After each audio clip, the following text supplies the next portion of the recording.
সহস্তে যে ইনকাম করে, রাসূলুল্লাহ বলছেন আল কাসিবু হাবিবুল্লাহ, নিজের হাতে যে কামাই করে সে আল্লাহর বন্ধু। মুমিন ব্যক্তির চোখের চাহনি ইবাদত। আপনি আমি যে দেখি, এই দেখাটাও ইবাদত। কি রকম? আল্লাহ যা দেখতে নিষেধ করেছেন তা যদি না দেখি। নবীজি বলেছেন কোন সন্তান যদি তার মা বাপের দিকে রহমতের নজরে, ভালোবাসার নজরে যদি তাকায়, আল্লাহ রাব্বুল আলামিন তার আমলনামায় একটি নফল হজের সওয়াব লিখে দেন।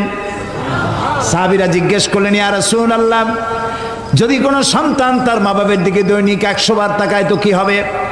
আল্লাহর নবী বলেন, আল্লাহর নিয়ামতের ভান্ডারে কোনো অভাব নাই।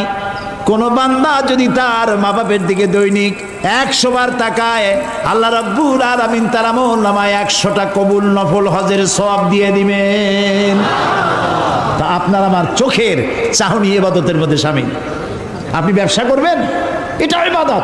ফজরের নামাজ পড়েন, দোকানে চলে যান, তারপরে দোকান বিসমিল্লাহ বলে দোকান খোলেন, বিসমিল্লাহ বলে দোকানে বসেন। এরপরে ওজনে কম দেবেন না, খাদ্যে ভেজাল দেবেন না, মিথ্যা কথা কবেন না। আপনি যে ব্যবসাটা করলেন, ওজনে কম দিলেন না, খাদ্যে ভেজাল দিলেন না, মিথ্যা কথা বললেন না, নামাজটা ঠিক মতো পড়লেন, আপনার হাসর হবে মান নবিয়্যিন ওয়াস সিদ্দিকিন ওয়াস শুহাদা ওয়াস সালিহিন। বুঝেন কথা? যারা নাকি সত্যবাদী ব্যবসায়ী, নবীজি বলেছেন তাদের হাসর হবে নবী, সিদ্দিক, শুহাদা, সালিহিনদের সাথে হাসর নসিব হয়ে যাবে। আল্লাহ আল্লাহ আল্লাহ আল্লাহ আল্লাহ, কি ব্যবসা আমরা করি! টেলিভিশনে দেখতে পেলাম আমরা কি খাই, কি খাচ্ছি। আহারে মুসলমান, রসগোল্লা বানায়। টেলিভিশনে দেখলাম রসগোল্লা বানাবার পদ্ধতি। রসগোল্লা বানাইতে ছানা লাগে, দুধ লাগে, দুধ হলেই ছানা হয়, যত দুধ তত ছানা। এত ছানা, এত দুধ পাবে কই? এত পয়সা খরচ করার সময় নেই। দুধ জাল দিয়া গরম করে দুধের মধ্যে টয়লেট পেপার ছাড়িয়ে দিয়া, দ্রুত টয়লেট পেপার গলে গেল, ছানা হয়ে গেল, ওর মধ্যে চিনি দিয়া গোল গোল বানাই দিল, খাও জম্মের খাওয়া। যত কেক খান, অধিকাংশ কেকগুলি পচা ডিম দিয়া তৈরি। ফাস্ট ফুডের চিকেনগুলি যতগুলি, কি বলে, স্যান্ডউইচ, চিকেন স্যান্ডউইচ মরা মুরগি দিয়ে তৈরি। ইন্না লিল্লাহি ওয়া ইন্না ইলাইহি রাজিউন। এরাও মুসলমান, এরাও মুসলমান। হসপিটালের খানাগুলি পচা ডিম দিয়ে তৈরি করা হচ্ছে। চানাচুরগুলি ট্রেনের পোড়া মোবাইল দিয়ে ভাজা হচ্ছে। নুডলসগুলি পচা আটার ময়দা দিয়ে তৈরি করা হচ্ছে। দেখছেন না এগুলি আপনারা? না আমি বানাই বলতেছি, দেখছেন কি না? ভেজাল খাইতে খাইতে বাংলাদেশের মুসলমানদের পেটে এমন হয়েছে যে পিওর জিনিস খাইলে কলেরা হবে। পেট গেছে ভেজাল প্রুফ হইয়া। নাউজুবিল্লাহি মিন যালিক। এরপরে এই ভেজাল বিক্রি করিয়া রাসূলুল্লাহ বলেছেন, যে ব্যক্তি খাদ্যদ্রব্যে ভেজাল দেয় সে আমার উম্মত নয়। এখন আপনি হজ করেন, তাহাজ্জুদ পড়ে কপালের চামড়া উঠায় ফেলেন, রাসূলুল্লাহ বলেছেন তুমি আমার উম্মত নও। আল্লাহরে ফাঁকি দিবেন, বেহেশত আপনার মামু বাড়ি। এত সহজ নয়। খাদ্যদ্রব্যে ভেজাল যারা দেয় তারা মানবতার দুশমন, তারা মুসলমান নামের কলঙ্ক। সুতরাং আল্লাহ আবিদুন, ইবাদতকারী। আপনি খাদ্যদ্রব্যে ভেজাল দেবেন না, আপনি মিথ্যা কথা বলবেন না, বাংলাদেশের তৈরি কাটা কাপড় জাপানের সিল মারবেন না। আমার দেশের কাপড় কেনার মতো মানসিকতা আমার থাকতে হবে। আমার কাপড় আমার দেশে যেটা তৈরি হয় এটাই ভালো, এই মানসিকতা থাকতে হবে। খালি আমার সোনার বাংলা, আমি তোমারে ভালোবাসি, এটুকু বললেই হবে না, ভালোবাসার প্রমাণ দিতে হবে। ঠিক কিনা? মিথ্যা কথা কেন বলতেছেন? আবার লাভ করতেছে 200 টাকা 500 টাকা, বলতেছে আল্লাহর কসম 2 টাকাও লাভ করিনি, লাভ করছে 100 টাকা, 2 টাকা লাভ করেনি। এই ধরনের মিথ্যা কথা বলার দরকারটা কি?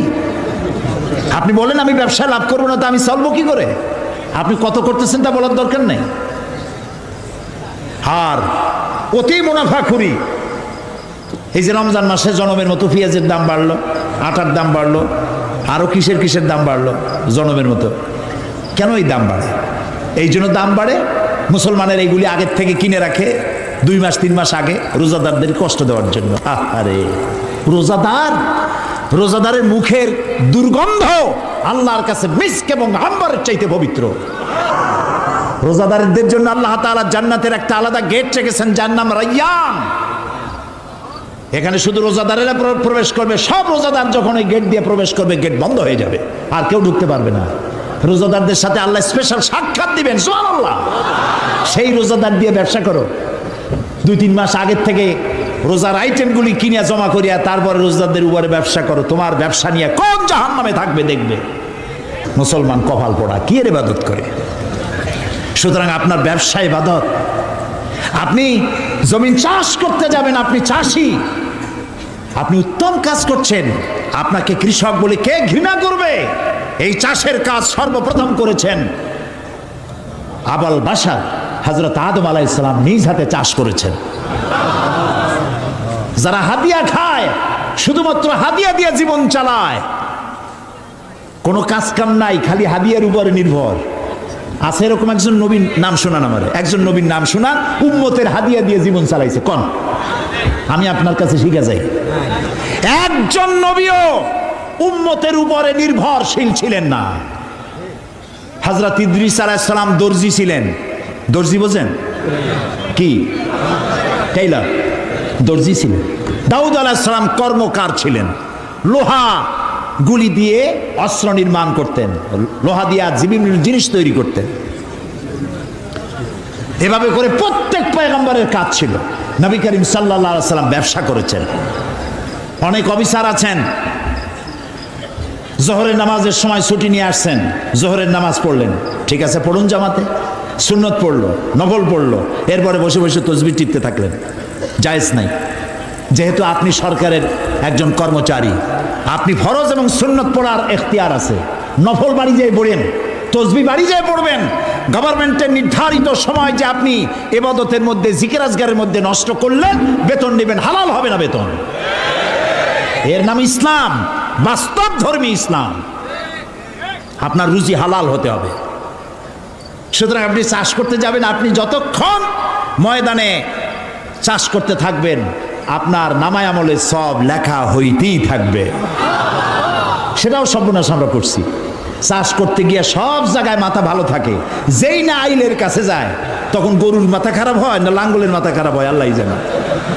আইলগুলোরে ঠেলিয়া একেবারে পলসিরাতের মতো চিকুন বানায় ফেলায়।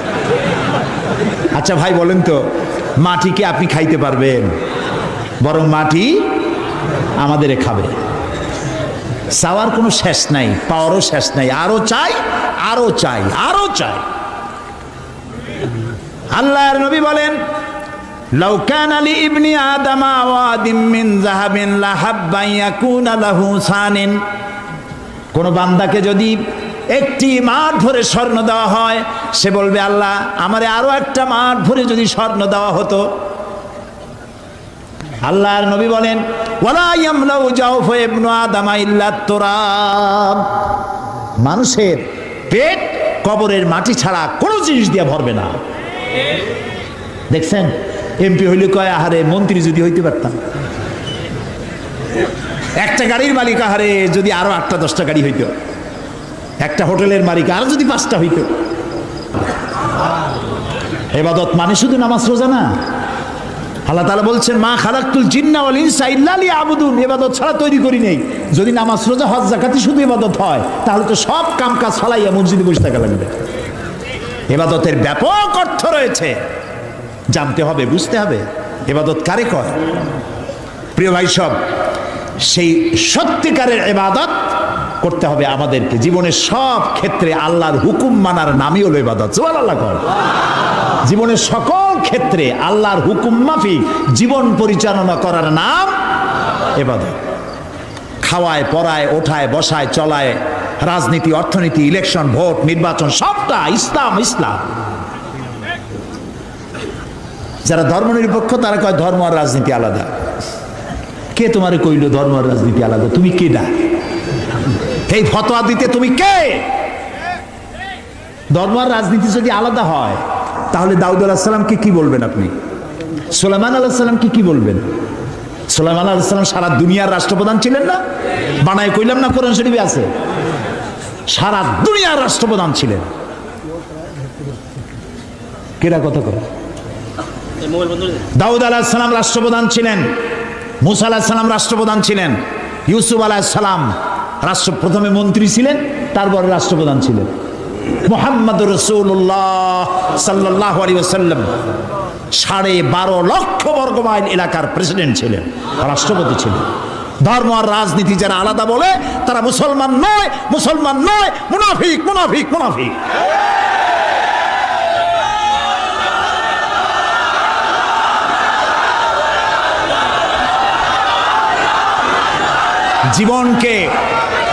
জীবনকে আমরা দ্বিধা বিভক্ত করতে পারি না। জীবনকে দুইটা ভাগ করার এখতিয়ার আমাদেরকে দেওয়া হয় নাই। জীবন একমুখী হবে, আল্লাহমুখী হতে হবে।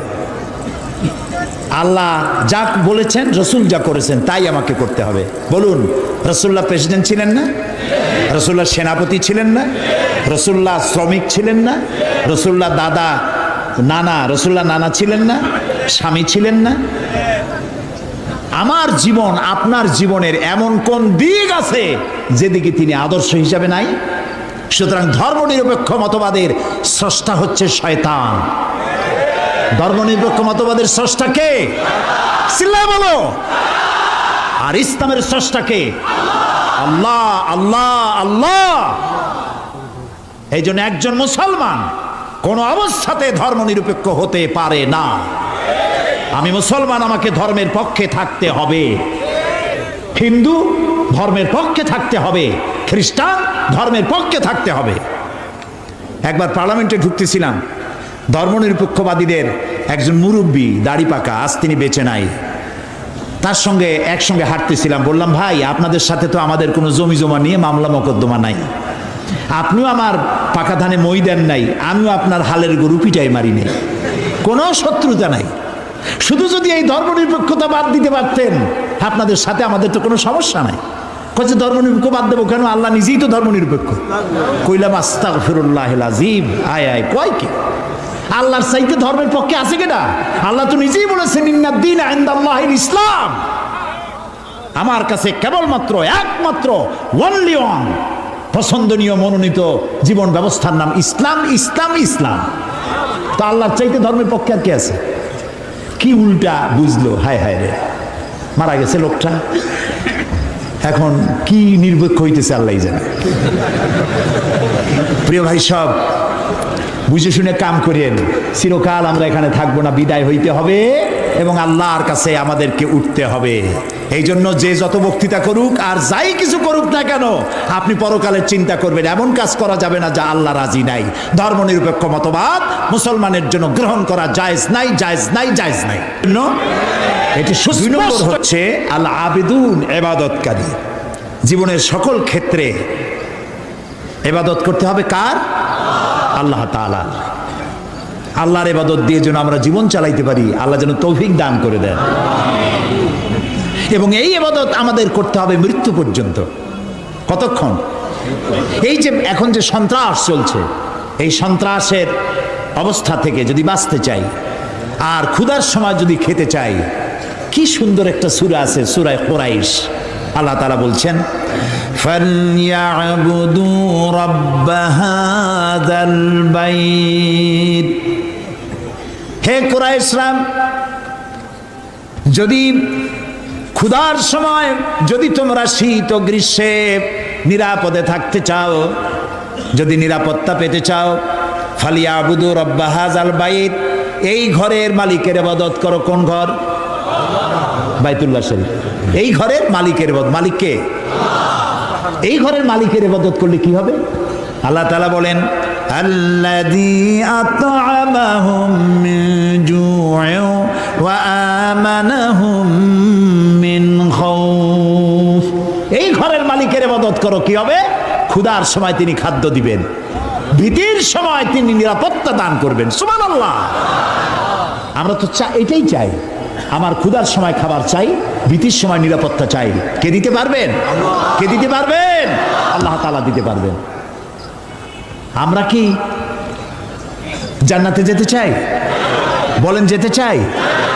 আল্লাহ তাআলা বলেন, জান্নাতে যদি যেতে চাও, ফাদখুলি ফি ইবাদি ওয়াদখুলি জান্নাতি, আমার গোলামীর মধ্যে শামিল হও।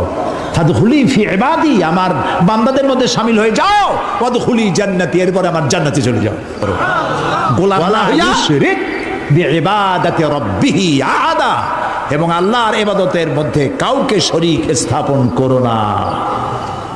শিরক কোন অবস্থাতে করা যাবে না। শিরক সম্পর্কে নবী করিম সাল্লাল্লাহু আলাইহি সাল্লাম একটা দৃষ্টান্ত দিয়েছেন, দারুণ দৃষ্টান্ত। শিরক কি ভয়াবহ জিনিস। শিরক সহজে বোঝা যায় না, সওয়াবের নিয়তেও মানুষ শিরক করে। এই শিরক বোঝা কঠিন, সেই জন্য রাসূলুল্লাহ একটা দৃষ্টান্ত দিয়েছেন। অমাবস্যার রাত, কিসের রাত? অমাবস্যার রাতে কালো পাথরের উপর থেকে কালো পিঁপড়া যদি যায়, চিন্তা করেছেন কথা? অমাবস্যার রাত, মানুষ নিজেকেও নিজে দেখে না, পাথরটা কি রঙের, ওর উপর থেকে যাচ্ছে কি দেখা যায়? এইটা যেমন দেখা যায় না, মানুষ নিজের অজান্তে না জেনে এরকম শিরকের মধ্যে মুবতালা হয়ে যায়। এই জন্য শিরক থেকে বাঁচতে হবে। কিয়ামতের দিন আল্লাহ তাআলা তার বান্দাকে, যে বান্দাকে জান্নাত দিতে ইচ্ছে করবেন, পাহাড় পরিমাণ গুনাহ যদি থাকে, আর আল্লাহ যদি ইচ্ছে করেন ওই বান্দাটাকে জান্নাতি দিবেন। আল্লাহ তো বেপরোয়া, কারো কাছে তার কৈফিয়ত দেওয়া লাগে? তিনি তার কোনো বান্দাকে জান্নাতি দিবেন। গুনাহ করেছে জীবনে বহুত, আল্লাহ বললেন তোরে মাফ করে দিলাম। কেউ বলতে পারবে যে আল্লাহ মাফ করলা কেন? না। আল্লাহ যদি মাফ করতে চান, ফেরেশতাকে বলবেন, ফেরেশতা দেখো তো তার আমলনামায় কোনো শিরক আছে নাকি। কোন শিরক যদি না থাকে, রিপোর্ট যদি হয়, আল্লাহ বলবেন মাফ করে দিলাম, যাও আমার জান্নাতে। হবে ভালো কাজ করতে হবে। তাহলে কিয়ামতের দিন কার সাথে দেখা হবে? আল্লাহর সাথে দেখা হয়ে যাবে। সুবহানাল্লাহ কবেন না? আল্লাহর সাথে দেখা হয়। আল্লাহু আকবার। যে অনুষ্ঠানে, জান্নাতের যে অনুষ্ঠানে আল্লাহ তাআলা তার বান্দাদের সঙ্গে দেখা করবেন, সুবহানাল্লাহ, সেই অনুষ্ঠানের কোন এক কোনায় কানায় আল্লাহ যেন আমাদেরকে একটু থাকার, বসার তৌফিক দান করে দেয়। আল আবিদুন, জীবনের সব ক্ষেত্রে ইবাদত হবে আল্লাহ তাআলার।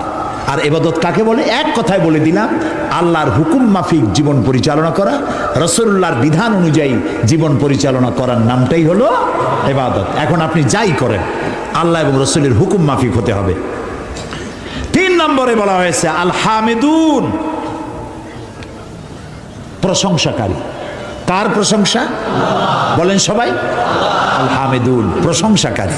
1 নম্বরে কি বলছিলাম? তওবাকারী। 2 নম্বরে কি বললাম? ইবাদতকারী। 3 নম্বরে প্রশংসাকারী। প্রশংসা কার হবে? আল্লাহর। আল্লাহ আল্লাহ আল্লাহ আল্লাহ, তিনি ছাড়া প্রশংসা কারো হতে পারে না। আল্লাহ তাআলা কোরআনে শুরুই করেছেন নিজের প্রশংসা দিয়ে। সুবহানাল্লাহ। আলহামদুলিল্লাহি রাব্বিল আলামিন। পড়েন সবাই, আলহামদুলিল্লাহি রাব্বিল আলামিন। সমস্ত প্রশংসা, যাবতীয় প্রশংসা আল্লাহর জন্য। তার প্রশংসা করব না তো কার প্রশংসা করব? কোন হুজুর ফু দিয়া গ্লাস ফাটাইলো, কোন হুজুরে বাংলাদেশে বসে মক্কা শরীফের কুত্তা খেদাইলো, পুকুরে আগুন জ্বালাই দিল, ওগুলো আমার জানার দরকার নেই। এই প্রশংসা করার কোনো দরকার নাই। প্রশংসা করবো আল্লাহ এবং তার রাসূলের। সুবহানাল্লাহ। এটাই মুমিনের কাজ। আল্লাহর প্রশংসা করতে করতে জীবনটা শেষ হয়ে যাবে মুমিনের। সর্বক্ষেত্রে আল্লাহর প্রশংসা। কোনটার প্রশংসা করে শেষ করতে পারবেন? এই যে 2টা চোখ আল্লাহ দান করলেন, এই 2টা চোখের প্রশংসা করে শেষ করতে পারবেন? আরে এই চোখ 2টা যদি না থাকতো আমি আমার মায়েরে দেখতাম না। এই একটা জিহ্বা টেস্ট মেশিন, দেখছেন কত রকমের টেস্ট একটা জিহ্বায়। পালং শাক, পুঁই শাক, লাল শাক, কলর শাক, মোটর শাক, এক একটা মজা আলাদা পান না একরকম? রসগোল্লার মজা একরকম, জিলিপির মজা আর এক রকম, ছানারটা আর এক রকম, চমচম আর এক রকম, পুঁটি মাছ একরকম, কই মাছ আর এক রকম, ইলশা মাছ আর এক রকম, ঠিক কিনা? মুরগির গোস্ত একরকম, গরুর গোস্ত আর এক রকম। হাজারো খাদ্যের টেস্ট একটা জিহ্বা দিয়া। সুবহানাল্লাহ। সেই জিহ্বা 32টা শত্রুর মধ্যে থাকে। কয়টা শত্রু? আর এই জিহ্বা দাঁতের প্রতি কত দরদ তার, কোন জায়গায় কোনো একটা কিছু ঢুকলে জিহ্বা ওইটা নিয়ে গুতোগুতি করতেই থাকে বাইর করার জন্য। এত রহমত করে, দয়া করে সে দাঁতের প্রতি, আর সেই দাঁত সুযোগ পাইলেই একটা মেরে দেয়। দেখছেন অবস্থা? আল্লাহ তাআলা এমন সুন্দর জিহ্বা দিলেন, আহারে শুকর আদায় করে কুল পাওয়া যাবে। এই জিহ্বাটা আল্লাহ আবার ভিজা ভিজা রাখছেন। এটা যদি শুকনা, মাঝে মাঝে শুকনা হয়ে যায় না, কথা বলা যায় যায় না, আল্লাহ ভিজাই রাখছে। সুবহানাল্লাহ। আল্লাহর প্রশংসা করেন। আল্লাহ কয় প্রশংসা করো, আমি তোমারে বাড়াইয়া দেবো। লাইন শাকারতুম লাযীদান্নাকুম ওয়া লাইন কাফারতুম ইন্না আযাবি লাশাদীদ। আমার নিয়ামতের শুকর যদি আদায় করো, আমি নিয়ামত বাড়ায় দেব, আমি তোমাকে বৃদ্ধি করে দেব নিয়ামত। আর যদি শুকর আদায় না করো, আমি তোমারে শাস্তি দেব। লাইন শাকারতুম লাযীদান্নাকুম, শুকর আদায় করলে বাড়ায় দেব। কি বাড়ায় দেব? না, শুকর যদি আদায় করো বাড়ায় দেব। কি বাড়ায় দেব? না, শুকর যদি আদায় করো, শুকরিয়া আদায়ের শক্তি আরো বেশি করে বাড়ায় দেব। নিয়ামত তো দিছি, শুকর আদায় করো, শুকর আদায় করার শক্তি আরো বাড়ায় দেব। তুমি যত শুকর আদায় করবা, আমি তোমার উপর রাজি খুশি হয়ে যাব। সুবহানাল্লাহ। আমি যদি আল্লাহর জিকির করি এইখানে বসিয়া, আমরা বগুড়ার ঈদগাহ মাঠে এখানে আল্লাহর কতগুলো বান্দাবান্দি একত্রিত হয়ে আল্লাহর জিকির আজগার করতেছি। আল্লাহ কয় ফাজকুরুনি আজকুরুকুম, তুমি আমার জিকির করো, আমি তোমার জিকির করব। তো আমার জিকির আর আল্লাহর জিকিরের মধ্যে পার্থক্য আছে না? আমরা জিকির করতেছি মাটির দুনিয়ায় বসিয়া, এইখানে কিছু লোক আল্লাহর জিকির করছে। আল্লাহ কয় তুই যদি আমার জিকির করিস, আমি জিকির করব আর সে আজিমে ফেরেশতাদের সাথে নিয়া। সুবহানাল্লাহ। ফাজকুরুনি বিল ইস্তিগফার আযকুরুনি বিল মাগফিরা আযকুরুকুম বিল মাগফিরা। তুমি আমাকে ইস্তিগফারের সাথে স্মরণ করো, আমি তোমারে ক্ষমা করার দিয়া তোমারে স্মরণ করব। সুবহানাল্লাহ। আল হামিদুন, আল্লাহর প্রশংসা করিয়া, আল্লাহর যদি প্রশংসা করি তাহলে আল্লাহর লাভ আছে কিছু? না, আল্লাহর লাভ নেই। কারণ আল্লাহর লাভ হইতো যে আমরা যত প্রশংসা করব আল্লাহর পজিশন তত বাড়তে থাকবে, এরকম হবে নাকি? আল্লাহর মর্যাদা যে ডিগ্রিতে আছে, আপনি আমি সারা পৃথিবীর মানুষ আল্লাহর জিকির ফিকির হামদ করে আল্লাহর ওই পজিশন থেকে 1 ডিগ্রি উপরে উঠাইতে পারবো না। আর সারা পৃথিবীর মানুষ যদি আল্লাহকে অস্বীকার করে, শুকরিয়া প্রশংসা যদি না করে, যে পজিশনে তিনি আছেন তার থেকে 1 ডিগ্রি নিচেও নামবে না। তাহলে এই শুকর আদায় করায়, প্রশংসা করায়, তাসবিহ পড়ায় আল্লাহর কোনো লাভ নাই। লাভ কার?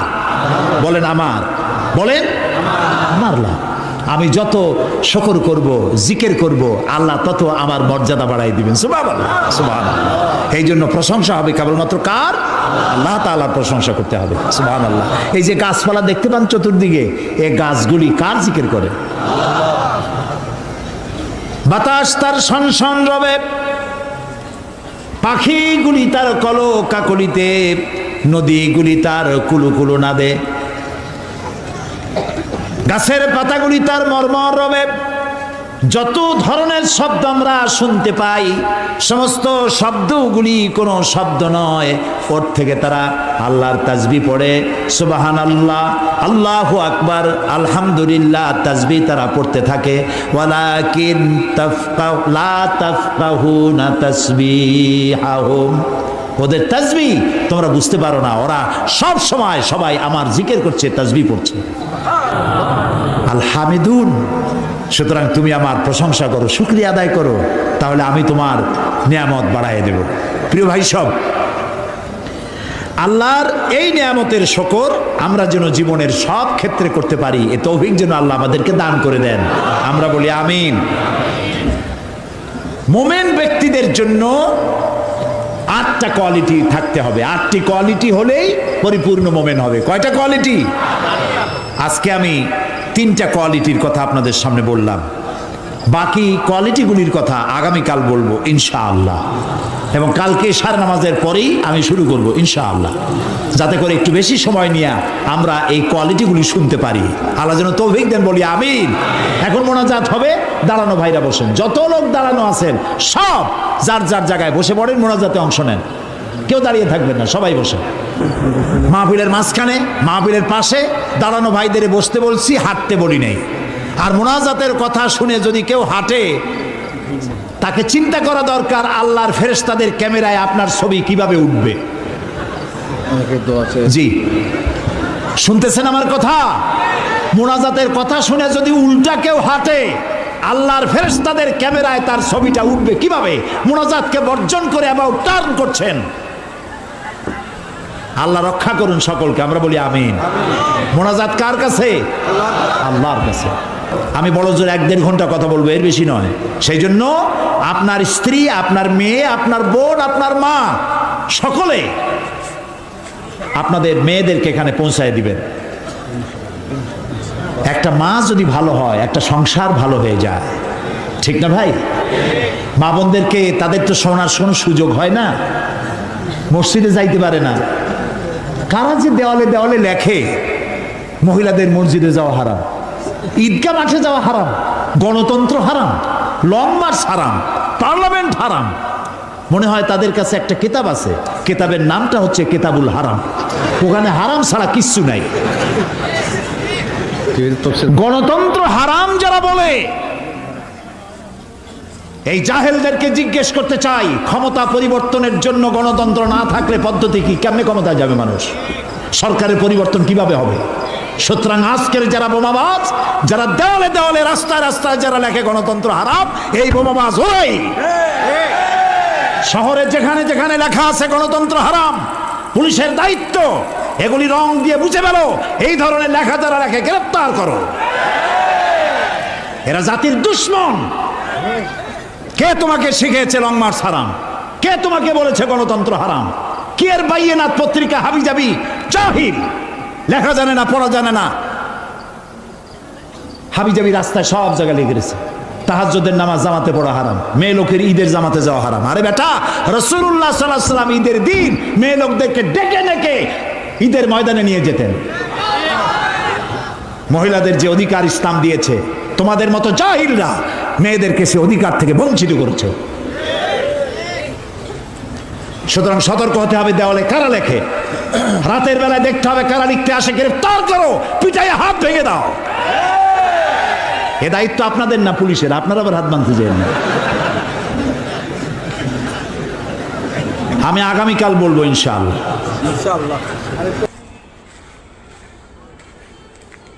হযরতে সাদ তখন বললেন, তাহলে তোমরা সবাই আমার পেছনে পেছনে এই দরিয়ার ভিতরে ঝাঁপিয়ে পড়ো, আর আমার সঙ্গে সবাই উচ্চারণ করো, নাস্তাঈনু বিল্লাহি ওয়া নাতাওয়াক্কালু আলাইহি হাসবুনাল্লাহু নি'মাল ওয়াকিল নি'মাল মাওলা ওয়া নি'মান নাসির। ইতিহাস লিখতেছি, 60,000 সৈন্য তাদের অশ্ব নিয়ে, তাদের উষ্ট্র নিয়ে, তাদের মালপত্র নিয়ে, জাহাজের সামান নিয়ে শ্রাবণের খরস্রোতা নদী, উত্তাল তরঙ্গমালায় ভরা নদীর উপর থেকে এই সাহাবীরা পাড়ি দিয়ে ওপার চলে গেলেন।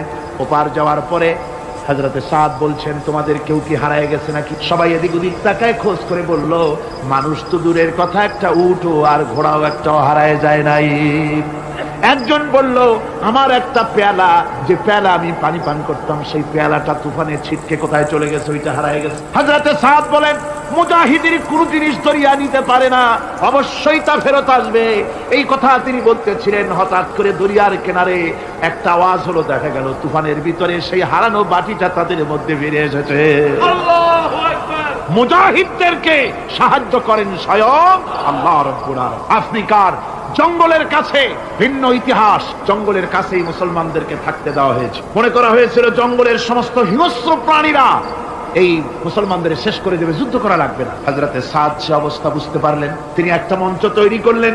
সেই মঞ্চের উপরে দাঁড়ায় জঙ্গলের প্রাণীদের দিকে লক্ষ্য করে তিনি নোটিশ জারি করে দিলেন, বললেন, ইয়া আইয়াতুহাল হাশারাত ওয়াস সিবাউ নাহনু আসহাবু রাসূলুল্লাহ সাল্লাল্লাহু আলাইহি ওয়াসাল্লাম।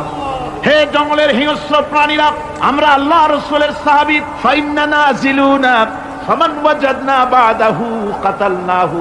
আমরা রাসূলের সাহাবী, এইখানে আল্লাহর দ্বীনকে কায়েম করার জন্য আমরা এসেছি আল্লাহর কলেমার আওয়াজ নিয়ে। আমরা এখানে রাত কাটাবো। সুতরাং এই জঙ্গলের ভিতরে হিংস্র প্রাণী যত আছো সব আমাদের এই জায়গা ছেড়ে অন্যত্র চলে যাও। আফ্রিকার জঙ্গলি মানুষেরা চিন্তা করলো, মানুষের কথা কি জঙ্গলি প্রাণীতে শোনে না, কে পাগলে কয় কি? তারা তাকায় তাকায় দেখলো হযরতে সাদের এই ঘোষণার পরে বাঘের কাতারে বাঘ, সিংহের কাতারে সিংহ, সাপের কাতারে সাপ, যার যার ডিম আর বাচ্চাগুলি মুখে কামড়ায়া সাহাবীদের এলাকা ছেড়ে দিয়ে তারা অন্যত্র চলে গেল। আমার মুসলমান ভাইরা, এই ছিল মুসলমানদের ইতিহাস। দ্বীন প্রতিষ্ঠা করার কাজে মুসলমান এগোলে আল্লাহই মদত করেন। কে মদত করেন? বিশ্বকবি, কবি সম্রাট আল্লামা ইকবাল রহমতুল্লাহ আলাইহি বলেছেন, দশত দশত হ্যায় দরিয়া ভি না ছোড়ে हमने, दश्त दश्त है दरिया भी न छोड़े हमने, बहर जुल्मत पे दौड़ा दिए घोड़े हमने। আমরা সেই মুসলমান, প্রান্তর তো প্রান্তর। আমরা দরিয়ার খরস্রোতা উত্তাল তরঙ্গের উপর থেকে ঘোড়া দাবড়িয়ে আফ্রিকার ভূখণ্ডে কালেমার পতাকা আমরা উড্ডীন করেছি। আমরা সেই মুসলমান। একটুখানি জিকির করেন, লা ইলাহা ইল্লাল্লাহ, লা ইলাহা, লা ইলাহা ইল্লাল্লাহ মুহাম্মাদুর রাসূলুল্লাহ। সমুদ্রের ঢেউকে, দাজলা নদীর ঢেউকে আল্লামা ইকবাল স্মরণ করায় দিন, ও দরিয়ার ঢেউ, এ মওজে জাজলা তু ভি পহচানতি হ্যায় हमको, अब तक है तेरा दरिया अफसाना हमारा। হে টাইগ্রিসের উত্তাল উত্তাল তরঙ্গমালা, নিশ্চয় তোমার ভুলে যাওয়ার কথা নয় যে তোমার উপর থেকেই আমরা দরিয়া পার হয়ে উপরে গিয়ে কালেমার পতাকা উড্ডীন করেছিলাম। আমরা সেই মুসলমান। আজ ইসলামী চেতনা হারায়া আমরা আজকে দুনিয়ার মধ্যে সবচাইতে লাঞ্ছিত, পদদলিত, হেয় প্রতিপন্ন জাতিতে পরিণত হয়েছি। আমার ভাইরা, মহাকবি, বিশ্বকবি, কবি সম্রাট আল্লামা ইকবাল রহমতুল্লাহ আলাইহি সুন্দর করে বলেছেন, মুসলমানদেরকে লক্ষ্য করে বলেছেন, ঘোষণা করো, বাতিলদেরকে জানায়া দাও, আমরা মাথা নত করার জাতি নই। আমরা মাথা নত করার জাতি। ভারত আজ আমাদের দিকে চোখ রাঙায়, ভারত চোখ রাঙায় তাকায় আমাদের। দুনিয়ার অনেকেই আমাদের দিকে চোখ রাঙায়। বিশ্বকবি আল্লামা ইকবাল বলেছেন, বাতিল সে দবনে ওয়ালে আয়া আসমান হি হাম, বাতিল সে দবনে ওয়ালে আয়া আসমান হি হাম, সবর কর চুকা হ্যায় তু ইমতিহান হামারা। বাতিলের সামনে মাথা নত করার জাতি আমরা নই। ওই আকাশ সাক্ষী, জমিন সাক্ষী, আমরা মাথা দিয়েছি কিন্তু মাথা নত করি নাই, শির দিয়েছি আমামা দেই নেই, সে জাতি আমরা। সুবহানাল্লাহ। সেই জাতি আজ দুনিয়ার বুকে লাঞ্ছিত, পদদলিত হচ্ছে। কারণ কি? কারণ হচ্ছে একমাত্র এই যে আমরা আমাদের জীবনের উদ্দেশ্য ভুলে গিয়েছি। আমার ভাইয়েরা, আল্লাহর এই রাস্তায়, আল্লাহর এই দিন প্রতিষ্ঠার জন্য লড়াই হবে, জিহাদ হবে। জিহাদের কথাই বলতেছি। এই জিহাদ হলো পৃথিবীর নির্যাতিত, নিপীড়িত মানুষের মুক্তির জন্য জিহাদ। জিহাদ কি জন্য? আমরা রাষ্ট্রপ্রধান হব, আমরা দেশ দখল করব, নেতৃত্ব দিব, এজন্য নয়। আমরা জিহাদ করব মানুষকে, মানুষের তৈরি করা মতবাদ, নির্যাতন থেকে, জুলম থেকে, অত্যাচার থেকে মানুষকে বাঁচাবার জন্য, মানবতা নিগৃহীত, নির্যাতিত মানবতার মুখে মুক্তির হাসি ফোটাবার জন্য আমরা করব লড়াই। সেই লড়াইয়ে এগিয়ে আসতে হবে তরুণদেরকে। কাদেরকে? জোরে বলতে হবে, কাদেরকে? তরুণদের আসতে হবে, যুবকদের আসতে হবে। আমার আনন্দে বুক ভরে যায় যখন দেখি মাহফিলে, আজকে তো এই মাহফিল কোরআনে কারীমের কথা, এই ভূখণ্ডে আল্লাহ বলার তৌফিক দিয়েছেন। 35টি বছর পার হয়ে গেছে, জীবনের 35টি বছর কোরআনে কারীমের সামান্য একটু খেদমত করার তৌফিক আল্লাহ পাক দান করেছে। যখন এই কাজ প্রথম শুরু করি তখন দেখেছি মাহফিলে যারা আসে তাদের 95% দাড়ি পাকা বুড়া মানুষ। কিন্তু দিন যত যেতে লাগলো, দিন যত যেতে লাগলো, 71 পার হয়ে গেল, 72, 73, 74 এলো, আস্তে আস্তে দেখা গেল চিত্র উল্টে গেল। আজ মসজিদে তরুণদের জন্য জায়গা পাওয়া যায় না। যারা মসজিদে যায় সব তরুণ, যারা আগে হজে যেত সব বুড়া মানুষ। পাপ করার আর কোনো বয়স নাই, তখন যাইতো হজ করতে। এখন আলহামদুলিল্লাহ তরুণেরা যায় হজ করতে বেশিরভাগ। আজকের মাহফিল দেখুন, দাঁড়ায় দেখতে বলি নাই, জায়গায় বসে আর ডাইনে বা একটু তাকায় দেখেন কারা বেশি, দাড়ি পাকা না যুবক? যুবক আর তরুণ দিয়ে আল্লাহর এই মুজাহিদ, আল্লাহর এই গোলামদের দিয়ে আল্লাহ মাহফিল ভরে দিয়েছেন। জোরে কোন সুবহানাল্লাহ, জোরে কোন আলহামদুলিল্লাহ। এই তরুণ যুবকরাই হচ্ছে ইসলামের সম্পদ। ইসলামের সম্পদ কে? তরুণ আর যুবকেরা। তোমাদের অবদান ইসলামে সব চাইতে বেশি। মনে রাখবেন যুবকেরা, শোনো, ইসলাম প্রতিষ্ঠিত হয়েছে তোমাদের রক্তের উপরে। কাদের রক্তের উপরে? যুবকদের রক্তের উপর। যারা ইসলাম প্রথম কবুল করেছিলেন তারা কিন্তু বুড়ো ছিলেন না কেউ। প্রথম যে ব্যক্তি ইসলাম কবুল করলেন হযরতে সাইয়্যিদুনা আবু বকর সিদ্দিক রাদিয়াল্লাহু তাআলা আনহু, বয়স ছিল 37 বছর। 37 বছর বয়সে দাঁতটা পড়িয়া খুনখুনা বুড়া হয়ে গেছিল নাকি? হযরত ওমর ইসলাম যখন কবুল করেন তখন তিনি ছিলেন 26 বছরের টকবকে যুবক। যৌবনের রক্ত পা এবং মাথা পর্যন্ত শিরায় উপশিরায় ধাবমান এই যুবক হযরত ওমর 26 বছর বয়সের সময় ইসলাম কবুল করেন। হযরত আব্দুর রহমান বিন আউফ যখন ইসলাম কবুল করেন বয়স ছিল মাত্র 17 বছর। হযরত আলী যখন ইসলাম কবুল করেন তখন বয়স ছিল মাত্র 8.5 বছর। তোমাদের মতো তরুণেরা, যুবকেরাই সর্বপ্রথম কলেমার পতাকা ধারণ করে রাসূলকে সাহায্য করেছিল। সুবহানাল্লাহ।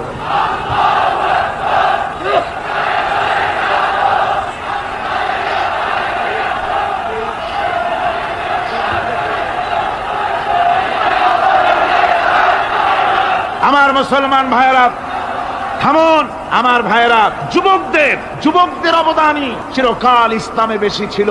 তাই বলে যারা বৃদ্ধ মানুষ তাদের কিন্তু কোনো মন খারাপ করার কোনো কারণ নাই, ঠিক কিনা? যেহেতু আমরা যারা বয়সের প্রান্তে এসে গেছি আমরাও ওই যৌবন কালটা পেরিয়ে এসেছি, ঠিক কিনা? আরেকটি কথা, কিয়ামতের দিন কোন বুড়ো মানুষ বেহেশতে যাবে না, সব যুবকরা যাবে। বেহেশতে যাবে কারা? বুড়োরা বোধহয় ভয় পেয়ে গেছে। রাসূল পাক সাল্লাল্লাহু আলাইহি ওয়াসাল্লাম বলেছেন, আমার কথা না, হুজুর বলেছেন কোন বুড়ো মানুষ বেহেশতে যাবে না, কোন কালো মানুষ বেহেশতে যাবে না। এখন রাসূল যদি বলেন তার কথাই তো আইন। হুজুর বলেন কালো মানুষ বেহেশতে যাবে না, একটা কালো মানুষ কান্দে তো পড়ি। হুজুর বলেন কেঁদো না, তুমি যখন বেহেশতে যাবে চাঁদের মতো সুন্দর চেহারা নিয়ে বেহেশতে যাবে। বুড়ার কান্না দেখে হুজুর বলছেন কেঁদো না, তুমি যখন বেহেশতে যাবে আল্লাহ তোমার যুবক বানায় পাঠায় দেবে। যেহেতু বেহেশত হচ্ছে যুবকদের জন্য। সুবহানাল্লাহ। অত নাজ নিয়ামত, অত আনন্দ, বুড়া মানুষে তো খাইয়া খুইয়া বেহেশত নষ্ট করি ভালো। এই জন্য যৌবন দরকার, স্বাস্থ্য দরকার বেহেশত উপভোগ করার জন্য। সেই জন্য বেহেশতে যাবে কারা? তরুণেরা যাবে। কারা যাবে?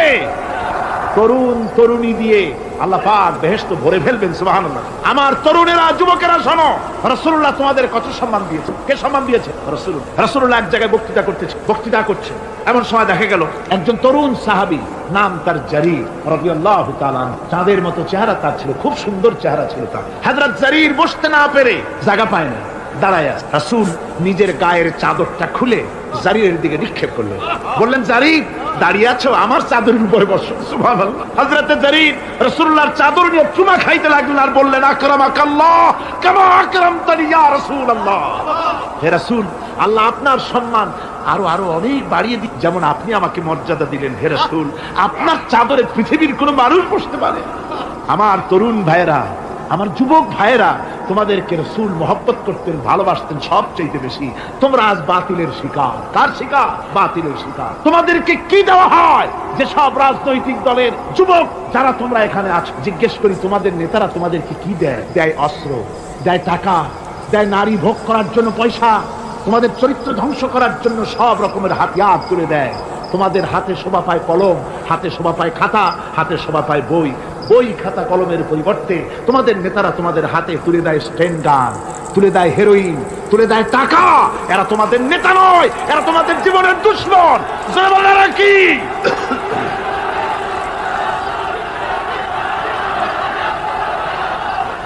আমার যুবক ভাইয়েরা, আমার কলেজ ইউনিভার্সিটির ছাত্র ভাইয়েরা, একটুখানি মাথা খাটায় চিন্তা করো।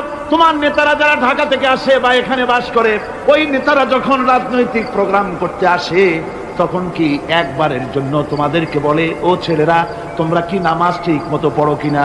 বলে? এই যে রোজা আসতেছে, খবরদার বাবারা তোমরা রোজা রেখো, এরকম কথা বলে নাকি? তোমার ওস্তাদদের সম্মান করো, এ কথা বলে নাকি? বরং টাকা দেয়, পয়সা দেয়, যে শিক্ষক তোমার মতের উল্টা করবে ঠ্যাঙ্গাইয়া জনমের মতো টাইট করে দিবা, ঠিক কিনা? তোমার নেতারা কি কোনোদিন বলে নাকি ও আমার সংগঠনের ছেলেরা, মা বাপের খেদমত করবে, মা বাপের সম্মান করবে, খবরদার মা বাপের সঙ্গে বেয়াদবি করবে না, সন্ত্রাস করবে না, অস্ত্রবাজি করবে না, মানুষকে কষ্ট দিবে না, এমন কোনো কথা বলে না। আমার যুবকেরা শোনো, ওরা টাকা দিয়ে, অস্ত্র দিয়ে, পয়সা দিয়ে, মদ দিয়ে ওরা নিজেদের ক্ষমতা টিকায় রাখার জন্য তোমাদেরকে লাঠির মতো ব্যবহার করে। সুতরাং আজকের তরুণদেরকে বুঝতে হবে, তরুণেরা ভালো করে বোঝো, তোমরা রাসূলের সৈনিক, তোমাদের পক্ষে সম্ভব। আমি বুঝতে পেরেছি কথা যেহেতু তরুণদের, আর তরুণদের জনসমুদ্র, কাজী জনসমুদ্রের মধ্যে উত্তাল ঢেউ তো সৃষ্টি হবেই, স্বাভাবিক। কিন্তু সেই স্বাভাবিকতার সুযোগ নিয়ে দাঁড়ায় বিশৃঙ্খলার সৃষ্টি করবেন না। আমার ভাইরা, আমরা ইসলাম আমাদের আদব শিক্ষা দেয়। কি শিক্ষা দেয়? আদব। শুধুমাত্র কোন লোক পেশাব পায়খানার কথা বললে তাকে রাস্তা ছেড়ে দেবেন, যেতে বলবেন, তা না হলে তো আপনাদেরই অসুবিধা হবে। কথা বুঝতে পেরেছেন? বাকি কেউ উঠবেন না, দাঁড়াবেন না। এত বড় বেহেশতি মাহফিল জীবনে আরেকবার পাবো, কোন নিশ্চয়তা আছে? আপনি আমাকে বলেন, আল্লাহর আকাশের নিচে, জমিনের উপরে এর থেকে শ্রেষ্ঠ কোন মাহফিল আছে নাকি? কারণ এ মাহফিল কোরআনের মাহফিল। কিসের মাহফিল? এর থেকে শ্রেষ্ঠ মাহফিল আল্লাহর আকাশের নিচে, জমিনের উপরে হতে পারে না। সুতরাং বেয়াদবি কেউ করবে না। তরুণেরা, যুবকেরা, তোমাদের এগিয়ে আসতে হবে।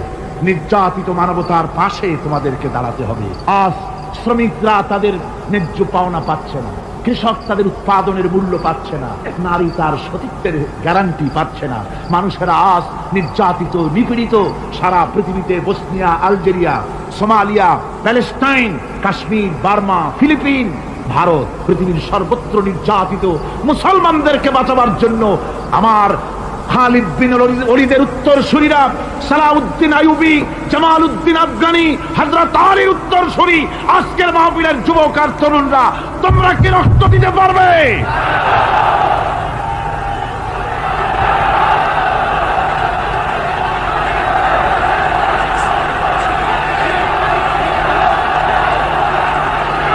আমার মুসলমান যুবকেরা, আল্লাহর রাস্তায় রক্ত দিলে তার অবস্থা কি হবে শোনো। আল্লাহ রাব্বুল আলামিন বলেছেন, ওয়ালা তাকুলু লিমান ইউকতালু ফি সাবিলিল্লাহি আমওয়াত বাল আহইয়াউ ওয়ালাকিন লা তাশউরুন। আল্লাহ রাব্বুল আলামিন বলেন, আমার রাস্তায় যারা নিহত হয়েছে, আমার রাস্তায় যারা জীবন দিল, ওরা মরে গেছে এই কথা তোমরা বলো না। ওরা জিন্দা। ওরা কি? আমার রাস্তায়, আমার দিন প্রতিষ্ঠার জন্য, মানবতার মুখে হাসি ফুটাবার জন্য, নির্যাতিত মানবতার গোলামীর জিনজির থেকে তাদেরকে বাঁচাবার জন্য সংগ্রাম করতে গিয়ে যারা জীবন দিল, ওরা মরে নাই, ওরা জিন্দা। ওরা কি? আল্লাহ বলেন, আল্লাহ পাক বলেন, ওরা জিন্দা তোমরা জানো না। আমার কাছ থেকে তারা রিজেক্ট প্রাপ্ত হয়। যারা শহীদ হয়, শাহাদাতের কথা শুনে যাদের ভয় লাগে, অস্ত্রের খোঁচা খায়া, গুলি খায়া, বায়োনেট খায়া, ড্যাগারের গুতা খায়া মরা, জানি কত যন্ত্রণা। নবীজি বলতেছেন, আন আবি হুরায়রা রাদিয়াল্লাহু তাআলা আনহু আন্না রাসূলুল্লাহ সাল্লাল্লাহু আলাইহি ওয়াসাল্লাম মা ইয়াজিদু আশ-শাহীদু মিন মাসসিল কাতল কামা ইয়াজিদু আহাদুকুম মিন মাসসিল কারছা। তিরমিজি, নাসাই। আল্লাহ নবী বলেছেন, হযরত আবু হুরায়রা হাদিসটি বর্ণনা করেছেন, নবীজি বলেছেন, শাহাদাতের মওত হলো তোমাদের কেউ যদি আরেকজনকে একটা চিমটি কাটে, ওই চিমটি কাটায় যতটুকু যন্ত্রণা, শাহাদাতের মওতের চাইতে বেশি কিছু যন্ত্রণা নয়। শাহাদাতের মওতটা হচ্ছে একটা সেতু। এটা কি সেতু? এটা ব্রিজ। এপারে দুনিয়া, ওপারে আল্লাহ। সুবহানাল্লাহ ওয়া বিহামদি। মরার সাথে সাথে দিদার ইলাহি নসিব হয়ে যাবে। সুবহানাল্লাহ। সাহাবায়ে কেরাম, আপনি চিন্তা করেন, তাদের মা, বাবা, বিবি, বাল বাচ্চা, সন্তান সবকিছুকে ফেলে রেখে আল্লাহর দ্বীনের জন্য রক্ত দিতে পেরেছেন। কি কারণে? জীবনকে তাদের কাছে তুচ্ছ মনে হয়েছে। এই জীবন জীবন নয়। ওই জীবনই তো সবচেয়ে সেরা জীবন, যে জীবনে আমার মাওলা আমার উপরে খুশি হয়ে যাবে, সুবহানাল্লাহ, আমার মাবুদ আমার উপরে খুশি হয়ে যাবে। ওইটা হচ্ছে সবচেয়ে নিয়ামতের মৌত। এই জন্য রাসূল সাল্লাল্লাহু আলাইহি ওয়াসাল্লাম বলেছেন, কেউ যদি শাহাদাতের তামান্না করে দিল থেকে, সে যদি তার বিছানায়ও মরে, আল্লাহ পাক ওটাকে শাহাদাত হিসেবে ধরে নেবে। হযরত ওমর রাদিয়াল্লাহু তাআলা আনহু দোয়া করতেন, আল্লাহুম্মা রযুকনি শাহাদাতান ফি সাবিলিক ওয়াজআল মাউতি ফি বালাদি রাসূলি। আয় আল্লাহ, তুমি দয়া করে মেহেরবানি করে আমাকে শাহাদাতের পেয়ালা পান করাও। শাহাদাতের মওত সবচেয়ে নিয়ামতের মওত। কিয়ামতের দিন এই শহীদ তার আত্মীয় স্বজনের ব্যাপারে 70 জন লোকের ব্যাপারে আল্লাহর কাছে সুপারিশ করার মতো পাওয়ার লাভ করবে শহীদ। ভাইরা, এই শাহাদাত নসিব হওয়ার জন্য তামান্না আমাদের দিলের মধ্যে থাকা উচিত। আল্লাহর দ্বীন প্রতিষ্ঠার জন্য প্রয়োজনে আমরা জান দিব, মাল দিব। পারবো না? পারবো কিনা? আমার ভাইরা, আব্দুল উজ্জা মক্কা শরীফে বাড়ি, 20 বছরের যুবক, কলিজার মধ্যে সবসময় চায় এতিম মানুষ, বাপ মারা গেছে, একেবারে ছোট অবস্থা, খুব গরিব। চাচা তাকে বড় করেছে, চাচা তাকে ঘর দিয়েছে, বাড়ি দিয়েছে। বুখারীর হাদিস, বুখারী শরীফে বাড়ি, ঘর, জায়গা, জমি, সোনা দানা, টাকা পয়সা, উট ঘোড়া সব দিয়েছে, প্রতিষ্ঠিত করে দিয়েছে। কিন্তু আব্দুল উজ্জা শান্তি পায় না। রাসূল পাক সাল্লাল্লাহু আলাইহি ওয়াসাল্লাম দ্বীনের দাওয়াত দিচ্ছেন, মন চায় তাওহীদের এই সূরা সেও পান করে, কিন্তু চাচার ভয়তে পারে না। মনটা চাচ্ছে, আহা, চাচা যদি ইসলাম কবুল করতো তাহলে আমার জন্য ব্যাপারটা সহজ হয়ে যেত। এভাবে চিন্তা করতেছে। হঠাৎ একদিন রাসূল পাক সাল্লাল্লাহু আলাইহি ওয়াসাল্লাম হিজরত করলেন। এরপরে আব্দুল উজ্জার ধৈর্যের বাঁধ ভেঙে গেল। আব্দুল উজ্জা গিয়ে বলছে, চাচা, মুহাম্মদ সাল্লাল্লাহু আলাইহি ওয়াসাল্লামের নাম তো নিশ্চয়ই শুনেছেন। বলে, হ্যাঁ শুনেছি। তিনি যে ইসলামের দাওয়াত দেন, ওটা আপনার কাছে কেমন লাগে? তার মানে বলছে যে, আমার কাছে তো খুব ভালো লাগে। চাচা, ইসলাম কি কবুল করবেন? এই অগণিত মূর্তির সামনে মাথা নত করে আমাদের কোনো লাভ নাই। ওই মূর্তিগুলি আমাদের কোনো সাহায্য করতে পারে না। এক আল্লাহ বিশ্বাস করার জন্য মুহাম্মদ সাল্লাল্লাহু আলাইহি ওয়াসাল্লাম আমাদের বলেছে। চাচা বলছে, খবরদার, এই কথা যদি আবার উচ্চারণ করো তাহলে আমি তোমাকে যা দিয়েছি সব ছিনায় নেব। আব্দুল উজ্জা বলছেন, তাহলে আর আমি সহ্য করতে পারলাম না। চাচা, আপনার সামনেই আমি ঘোষণা করলাম, একদিন চাপা রেখেছি আর পারলাম। আমি ঘোষণা করে দিলাম, লা ইলাহা ইল্লাল্লাহু মুহাম্মাদুর রাসূলুল্লাহ। চাচা বলল, তুমি এর পরিণতি জানো? আব্দুল উজ্জা বলল, কি পরিণতি? চাচা বলতেছি, এই কলেমা পড়ার কারণে আমি তোমাকে যা দিয়েছিলাম, ঘোড়া দিয়েছি, উট দিয়েছি, বাড়ি দিয়েছি, সব আমি তোমার কাছ থেকে ছিনাইলাম, সব ফেরত দিতে হবে। তিনি বললেন, আমি রাজি আছি, আমি রাজি আছি। আপনি আমার সোনা দানা, ঘোড়া, উট আর ঘর বাড়ি যা দান করেছেন, এই দুনিয়াটার মালিক যদি আমারে বানাই দিতেন, আমি এর বিনিময়ে কলেমা পড়া থেকে আর আমি নিজেকে থামায় রাখতে পারি না। বলে, আমার সব আমাকে ফেরত দাও। বলল, দিলাম, যা আপনি দিয়েছেন সব আপনাকে ফেরত দিলাম। চাচা বলছে, জায়গা জমি, টাকা পয়সা, সোনা দানা সব পেলাম, তোমার গায়ে যে জামা, তোমার পরনের যে লুঙ্গি, ওটা আমার টাকার খোলো। আব্দুল উজ্জা বললেন, আপত্তি নাই। জামা খুলে দিলে, পরনের লুঙ্গিটাও খুলে দিলেন। 20 বছরের যুবক এই অবস্থায় চলে গেলেন মায়ের কাছে। মা আব্দুল উজ্জাকে এই অবস্থায় দেখে 2 চোখ চেপে ধরলেন। বললেন, বাবা, তোমার এই অবস্থা কেন? ছেলে বলছে, মা, ইমান আনার কারণে আমি সব হারায় ফেলেছি, আমার আর কিছুই নাই। ইমান আনার কারণে আমার এই অবস্থা হয়েছে। মা বলছে, বাবা, আমার কাছে কি চাও? ছেলে বলছে, মা, আমি চলে যেতে চাই মদিনায়, আল্লাহর নবী মুহাম্মদুর রাসূলুল্লাহ সাল্লাল্লাহু আলাইহি ওয়াসাল্লামের দরবারে চলে যেতে চাই, আমি একটু বস্ত্র চাই। মা একটা পুরানা কম্বল তার হাতে দিয়ে দিলেন। আব্দুল উজ্জা কম্বলটাকে ছিঁড়ে এক টুকরা কোন রকম হাঁটুর উপরে জড়ায় নিলেন, আর এক টুকরা গায়ে দিয়ে নিলেন। আব্দুল উজ্জা আবার বহু কষ্ট করে মরুভূমি পাড়ি দিয়ে মদিনা মুনাওয়ারায় চলে গিয়ে বাবি জিবরিল থেকে ঢুকে আসহাবে সুফফার চবুতরার সামনে বসে আছেন, ছেঁড়া কম্বল পরা। এবার বিশ্ব নবী, দুনিয়া আখিরাতের বাদশা জনাবে মুহাম্মদ রাসূলুল্লাহ সাল্লাল্লাহু আলাইহি ওয়াসাল্লাম যখন মসজিদের নিজের ঘরের থেকে দরজা খুলে বেরিয়েছেন, দেখেন এক যুবক বসা, একটা আধাটা কম্বল পরা, হাঁটুর উপরে কোন রকম করে রানটা, লজ্জাস্থানটা ঢাকার, গায়ে একটা ছেঁড়া কম্বল। তার এই অবস্থা দেখে হুজুর জিজ্ঞেস করেন, তুমি কে? যুবক বলছে, আমি আব্দুল উজ্জা। ইসলাম কবুল করার জন্য আমার সব ছিল, আমি কম ধনী ছিলাম না, আমার চাচা সব নিয়ে গেছে, সিনাই রেখেছে, আমার লুঙ্গিটাও দেয় নাই। ঘটনা সব তিনি খুলে খুলে বললেন। হুজুর বললেন, তোমার নাম আব্দুল উজ্জা নয়, তোমার নাম আব্দুল্লাহ। আব্দুল্লাহ জুলবাজাদাইন তার নাম। হযরত আব্দুল্লাহ জুলবাজাদাইন কি রাসূলুল্লাহ দিয়া দিলেন, আসহাবে সুফফাদের সাথে মিলাই দিলেন, এখানে থাকো, খাবার আসতে পরে খাবে। তাদের সব সময় খাবার থাকতো না। আসহাবে সুফফায় তারা থাকতেন যাদের ঘর নাই, বাড়ি নাই, থাকার জায়গা নাই। ক্ষুধার জ্বালায় যখন তারা অতিষ্ঠ হয়ে যেতেন, নবীজি ঘরের থেকে তাহাজ্জুদের জন্য যখন বেরোতেন, ক্ষুধার্ত সাহাবীরা রাসূলের চেহারা দেখার সঙ্গে সঙ্গে ক্ষুধা নিবৃত্ত হয়ে যেত। হযরত রাসূল পাক সাল্লাল্লাহু আলাইহি ওয়াসাল্লাম আব্দুল্লাহকে ওনাদের মধ্যে ভিড়াই দিলেন। আব্দুল্লাহ এবার কোরআন শরীফ পড়ে। কোরআন শরীফ পড়তে গিয়া চিল্লায় চিল্লায় তিনি পড়েন, আস্তে আস্তে পড়েন না। সাহাবীরা বিরক্ত হয়ে রাসূলের কাছে নালিশ করলেন যে বড় চিল্লায় কোরআন পড়ে, আমাদের নামাজেও ডিস্টার্ব হয়। হুজুর বলেন, সাহাবীরা কেউ আব্দুল্লাহর ব্যাপারে কোনো কথা বলবে না, তারে চিল্লাইতে দাও, যেহেতু ঈমানের জন্য তারে বড় মূল্য দিতে হয়েছে। পরনের লুঙ্গিটা পর্যন্ত আনতে পারে নাই, যত খুশি চিৎকার করেছে আল্লাহর কালাম পড়ুক। তাবুকের যুদ্ধ, রাসূলুল্লাহ তাবুকের দিকে রওনা করেছেন, 30,000 সৈন্য নিয়ে রওনা করেছেন। ওই জিহাদে মানুষেরা প্রাণ ভরে রাসূলুল্লাহকে সাহায্য করেছেন। মেয়ে লোকেরা নাকের ফুল, কানের দুল, গলার হাল খুলে খুলে রাসূলের কদম মোবারকে দিয়ে দিয়েছে। ধনীরা টাকা পয়সা সব দিয়েছে। হযরত আবু বকর তো যা ছিল সব এনে দিয়েছে, কিছু ছিল না ঘরে। রাসূল রওনা করলেন। প্রতিমধ্যে হযরত আব্দুল্লাহ জুলবাজাদাইন আল্লাহর নবীর খেদমতে হাজির হয়ে বলেন, হুজুর সবাই তো সব দিল, আমার কিছুই নাই, কিছু দিতে পারলাম না। হুজুর আপনি আমার জন্য দোয়া করেন, আমি যেন এই তাবুকের ময়দানে কাফেরদের বিরুদ্ধে লড়াই করে যেন শহীদ হয়ে যেতে পারি। মাল দিতে পারি নাই, কিন্তু আল্লাহর জন্য যেন আমার জীবনটা দিয়ে দিতে পারি। ও চট্টগ্রামের যুবকেরা, তরুণেরা, তোমাদের মতো 20 বছরের তরুণ হযরত আব্দুল্লাহ জুলবাজাদাইন শাহাদাতের তামান্না করে রিসালাতে মাহবের কাছে দাঁড়িয়েছে। হুজুর বললেন, একটা গাছের বাকল নিয়ে আসো। একজন একটা বাকল নিয়ে এলো। রাসূলুল্লাহ এই বাকলটা আব্দুল্লাহ জুলবাজাদাইনের হাতে লাগাই দিলেন। রাসূলুল্লাহ বললেন, আয় আল্লাহ, আমি আব্দুল্লাহর রক্ত কাফেরদের জন্য হারাম করে দিলাম।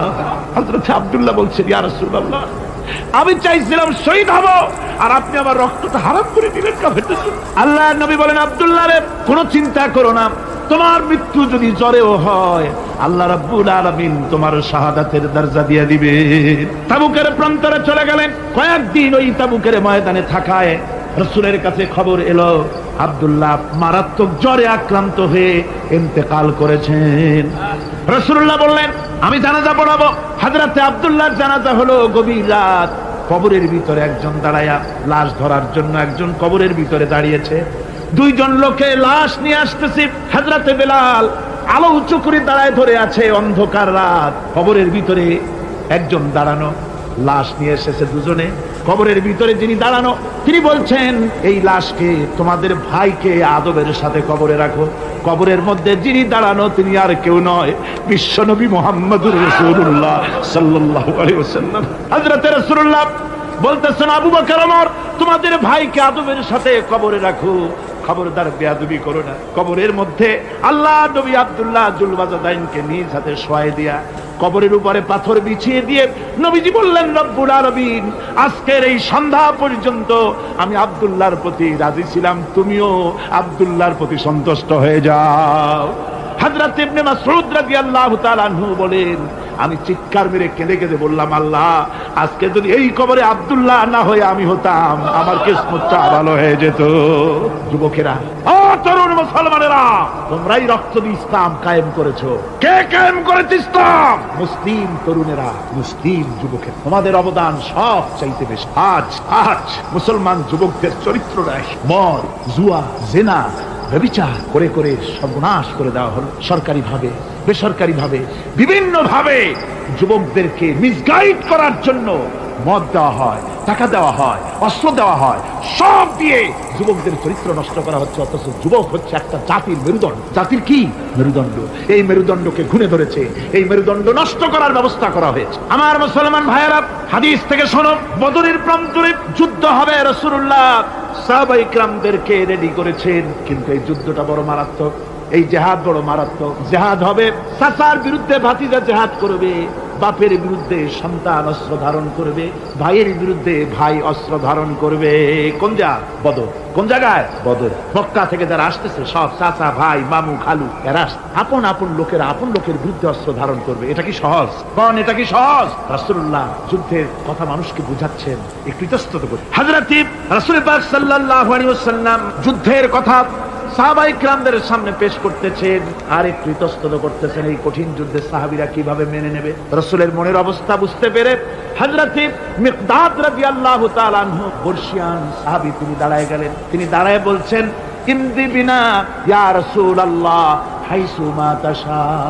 হে রাসূল, আপনি আমাদেরকে নিয়ে চলুন, আল্লাহ যেদিকে আপনাকে যেতে বলে, হাইসু মা তাশা, আয় হাইসুমা আমারাকাল্লাহ, যেদিকে আল্লাহ আপনাকে যেতে বলেন আমাদেরকে নিয়ে আপনি সেদিকে চলেন। ইন্না লা নাকুলু লাকা কামা ক্বালা বানু ইসরাঈল লিমূসা আলাইহিস সালাম, ইযহাব আনতা ওয়া রাব্বুকা ফাকাতিলা ইন্না হাহুনা কাঈদুন। আমরা মূসা আলাইহিস সালামের উম্মতের মতো বলবো না যে, হে মূসা, তুমি আর জিবরাইল আর তোমার আল্লাহ যুদ্ধ করো, আমরা ঘরে বসে আরাম করি। এ কথা আমরা বলবো না হুজুর। বল ইযহাব আনতা ওয়া রাব্বুকা ফাকাতিলা ইন্না মাআকুমা মুকাতিলুন। হে রাসূল, বরং আমরা বলবো আপনি যুদ্ধ করুন, আপনি আমাদের নিয়ে চলুন, আমরা লড়বো আপনার সাথে কাফেরদের বিরুদ্ধে, ততক্ষণ পর্যন্ত লড়বো মা দামাত আইনুম মিন্না তাতাররাফ। ও রাসূল, যতক্ষণ আমাদের চোখের একটা পাতাও নড়ে ততক্ষণ আপনার সাথে আমরা লড়বো। সুবহানাল্লাহ। মানে জীবন যতক্ষণ আছে আপনার সাথী হয়ে কাফেরদের বিরুদ্ধে লড়তে থাকবো। হুজুর খুব খুশি হয়ে গেল। হুজুর কি হলেন? দারুণ খুশি হয়ে গেল। আল্লাহ নবী খুশি হয়ে বললেন, ও সাহাবীরা, তোমাদের মানসিক অবস্থা যখন এই কুবু বিনা ইলা জান্নাতিন জান্নাতুন আরদুহা কারদিস সামাওয়াতি ওয়াল আরদ। ও সাহাবীরা, তোমাদের মানসিকতা যখন এমন, তখন আমার সাথে তোমরা দাঁড়াও, আমার সাথে ওঠো, আমার সাথে চলো জান্নাতের দিকে। রাসূলুল্লাহ বলেন, আমার সাথে চলো বেহেশত। কোন বেহেশত? এমন বেহেশত যে বেহেশতের বিশালতা আর প্রশস্ততা ওই বিশাল আকাশ আর জমিনের চাইতেও বেশি। এই বিরাট জান্নাতের দিকে চলো আমার। ফাকামা উমাইর বিন হামাম ওয়া কানা ইয়াকুলু তামা। যুবকেরা, তোমাদের মতো তরুণ, তোমাদের মতো এক যুবক যার নাম উমাইর, তিনি দাঁড়িয়ে গেলেন, হাতে ছিল খোরমা। খোরমা খাচ্ছে। দেখেন বক্তৃতা হয়, মাঠে ওয়াজ নসিহত হয়, আর যুবকেরা দাঁড়ায় দাঁড়ায় বাদাম হয় না? ওই সাহাবী ওই সময় তো বাদাম টাদাম হয়তো পায় না, খোরমা খাচ্ছে, খোরমা চাবাচ্ছে, বিচি ফালাই দিচ্ছে, আর এইভাবে খাচ্ছে আর হুজুরের কথা শুনে। হুজুরের কথা শুনে উমাইর বলছেন, বাহ বাহ, এটা কি আঞ্চলিক শব্দ? এর অর্থ হচ্ছে আয়মা আযমাহু ওয়া মা আহসানাহু। হে রাসূল, আপনি কত সুন্দর কথা বললেন, আপনি কি বিশাল কথা বলেছেন, কত বড় কথা বলেছেন। জিহাদ করলে, জান দিলে এমন বেহেশত পাবো, জান্নাতুন আরদুহা কারদিস সামাওয়াতি ওয়াল আরদ, যে বেহেশতটা হবে ওই বিশাল আকাশের চাইতে, এমন বেহেশত পাবো। ওয়াল্লাহি লাউ কুনতু হাইয়ান হাত্তা আকুলাহু ইন্নাহা লাহায়াতুন তাবিদ। আল্লাহর কসম, আমি যদি হাতের সবগুলি খোরমা খেতে যাই তাহলে তো অনেক সময় লাগবে, বেহেশতে যেতে দেরি হয়ে যাবে, অনেক দেরি হয়ে যাবে বেহেশতে যেতে। ফারামা বিহিন্না, হাতের সবগুলি খোরমা তিনি ফেলে দিন। ও যুবকেরা, হযরত ওমর তোমার মতো যুবক খোরমা খাওয়া সহ্য করলেন না আল্লাহর জান্নাতে যাওয়ার লোভে। জান্নাতে যেতে দেরি হয়ে যাবে, আল্লাহর সঙ্গে দিদার করতে দেরি হয়ে যাবে, এই মনে করে হাতের খোরমাগুলি ফালায় দিলেন, জিহাদের ময়দানে ঝাঁপায়ে পড়লেন। হাদিস শরীফে এসেছে, উমাইর জিহাদ করে বেশ কিছু কাফেরদেরকে নিহত করে নিজেও শহীদ হয়ে গেলেন। রাসূলুল্লাহ বদরের শাহাদাতের জানাজা করার সময় একজন সাহাবী বলে দিলেন, হুজুর, এই সেই উমাইর, আপনি যখন বেহেশতের কথা বলছিলেন, খোরমাগুলি খাওয়ার তর সহ্য হয় নাই বেহেশতে যাওয়ার জন্য, এই সেই উমাইর। আল্লাহর নবী উমাইরের কাছে দাঁড়ায় আঙ্গুল দিয়ে তার শরীরের দিকে দেখায় বললেন, ইন্নাকা মিন আহলিহা। ও যুবক, যেই বেহেশতের জন্য খোরমা খাওয়ার সময় তুমি পাও নাই, আমি নবী সাক্ষী দিচ্ছি, তুমি অবশ্যই সেই বেহেশতের অধিবাসী, ওই বেহেশত তোমার জন্য। সুবহানাল্লাহ। আমার ভাইরা, কিয়ামতের দিন এই জান্নাত আল্লাহ রাব্বুল আলামিন দান করবেন ওই সব লোকদের জন্য যারা জান দিবে, মাল দিবে, রক্ত দিবে আল্লাহর দ্বীনের জন্য। কিসের জন্য? আল্লাহর দ্বীন কায়েমের জন্য। যারা জান মাল ওয়াকফ করে দেবে, জীবনকে উৎসর্গ করে দেবে, তাদের জন্য আল্লাহ পাক এই বিরাট নিয়ামত রেখেছেন। তরুণদের বলতে চাই, যুবকদের বলতে চাই, আর বাতিলের পেছনে ঘুরো না, আর তোমার ওই সব নেতাদের পেছনে ঘুরো না যারা নিজেরাও নামাজ পড়ে না, তোমাকেও নামাজের কথা বলে। ওরা নিজেরা মিথ্যা কথা কয়, তোমরা টের পাও না? কি বলেন, টের পাওয়া যায় না? মারামারি করে নিজেরা আর বদনাম দেয় অপরের উপরে। চোখের সামনে যারা এরকম পারে, চোখের সামনে যারা এরকম পারে, তাহলে রাত দিন 24 ঘন্টা তাদের আমলটা কেমন? এদের পেছনে ঘুরে কোনো লাভ নাই। কোনো লাভ আছে?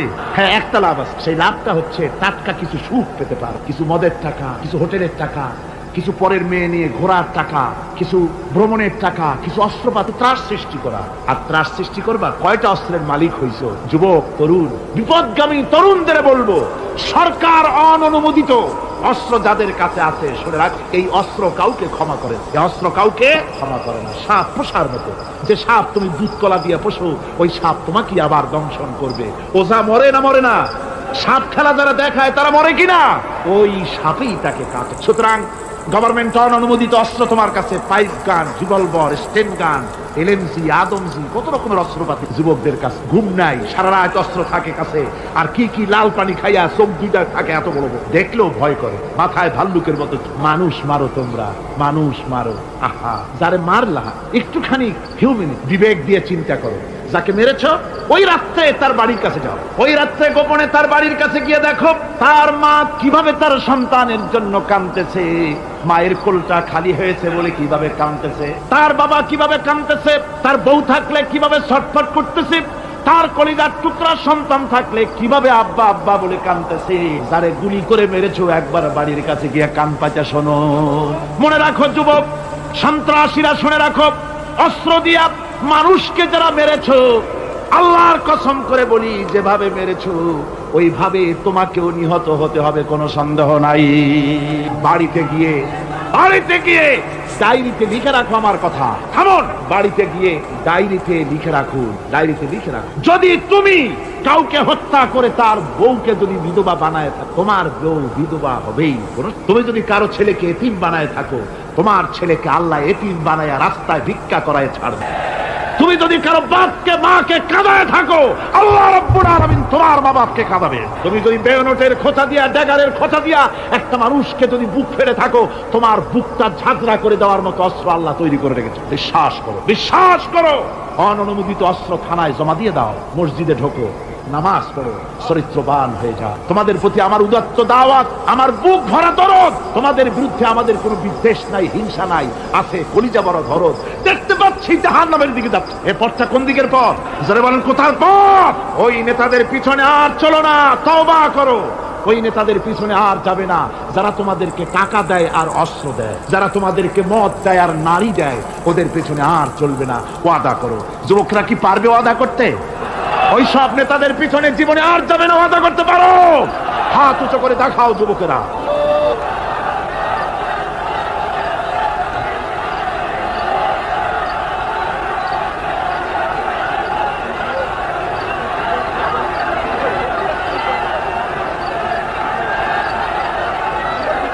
আমার মুসলমান ভাইরা, আমি তো দাঁড়াতে বলি নাই। জি জি জি জি জি জি বসেন বসেন। যে বুঝতে পেরেছি কালকের টেকনিক অবলম্বন করেছেন আপনারা আর কি। এই সুযোগে একটু কোমরটা সোজা করে নিলেন। বুঝতে পেরেছি, আমরা কিছু মাইন্ড করিনি। এখন বসেন, বসেন, তাড়াতাড়ি বসে যান। কথা আমার অনেক, সময় কম, না তাড়াতাড়ি শেষ করব। বসেন। আপনারা না বসতে তো কথা বলতে পারবো না, বসতে হবে। অত্যন্ত জরুরি জরুরি কথা আছে, সে কথাগুলি আমাদের শুনতে হবে। যেহেতু এই মাহফিলের পর আবার আপনাদের সামনে কথা বলতে পারবো, এর কোনো গ্যারান্টি নাই। আছে নাকি কোনো গ্যারান্টি? নাই। সুতরাং বসতে হবে, কেউ দাঁড়াবে না। জোরে সোরে জিকির করেন, লা ইলাহা ইল্লাল্লাহ, লা ইলাহা। আমার ভাইরা, আজকের মাহফিলের সবচেয়ে বড় আকর্ষণ আখিরি মোনাজাত, ঠিক না? কোরআনে কারীমের মাহফিলের মোনাজাত অবশ্যই কবুল হবে ইনশাআল্লাহ। এত মানুষের দোয়া আল্লাহ ফিরাতে পারেন না। তার নাম রহমান, তার নাম রহিম, তার নাম গফুর, তার নাম গাফফার। বান্দার দোয়া কবুল করাই তো তার কাজ। সুতরাং নড়াচড়া আদৌ করবেন না, যার যার জায়গায় বসে থাকুন। না বসলে আপনারা যদি হাঁটেন, মাঝে মধ্যে দাঁড়ান, এটা খুবই বিরক্তির উদ্রেক করবে। ভাইয়েরা, আমি সকলকে সেজন্য বলতে চাই যে আমরা আল্লাহর দ্বীন প্রতিষ্ঠার জন্য এই জিহাদের কথা যে আল্লাহ বলছেন, এই জিহাদের জন্য আমরা জান মাল সব কিছুকে উৎসর্গ করতে চাই। আল্লাহ যেন কবুল করেন, সবাই বলেন আমিন। আনন্দ, আরাম আর বিলাসিতায় আমরা আমাদের জীবনকে ভাসায় দিয়ে, যার কারণে আমাদের জিল্লতি। এ মুসলমানদের উরুজ, এ মুসলমানদের তারাক্কি কিভাবে আসে শুনুন। বিশ্ব কবির ভাষা, বিশ্ব কবি আল্লামা ইকবাল রহমতুল্লাহ আলাইহি বলেছেন, আ তুঝে বাতাও তকদীরে উমম क्या है, आ तुझे बताओ तकदीरे उमम क्या है, शमशेर उसना अव्वल ताऊस और बाबाखीर। এসো আমি তোমাকে এই জাতির উন্নতির কথা শোনাই। এই জাতির উন্নতি তখন হয় যখন এক হাতে থাকে কোরআন আর এক হাতে থাকে তরবারি, তখন হয় জাতির উন্নতি। আর এই জাতি যখন কোরআন আর তরবারি ছেড়ে দিয়ে যখন তানপুরা, বেহালা, সারিন্দা, নারিন্দা, গিটার, ফিটার, সারেগামা, পাদানিসার পেছনে যখন লাগে, কপাল তখনই পড়ে। কপাল পড়ে কখন? তখনই পড়ে। আজ আমাদের টেলিভিশন, আমাদের রেডিও, আমাদের সংস্কৃতি সব সারেগামার সংস্কৃতি। কিসের সংস্কৃতি? আগে তো মুসলমানের ঘরে প্রত্যেক দিন সকাল বেলায় আওয়াজ আসতো মুসলমানদের ঘরে। সকাল বেলায় মুসলমানদের ঘরে ঘরে জানালার ফাঁক দিয়ে আওয়াজ আসতো, বিসমিল্লাহির রহমানির রহিম। সূরা ইয়াসিন, সূরা রহমান ইত্যাদির তেলাওয়াত ভেসে আসতো। এখন আর তেলাওয়াত ভেসে আসে। এখন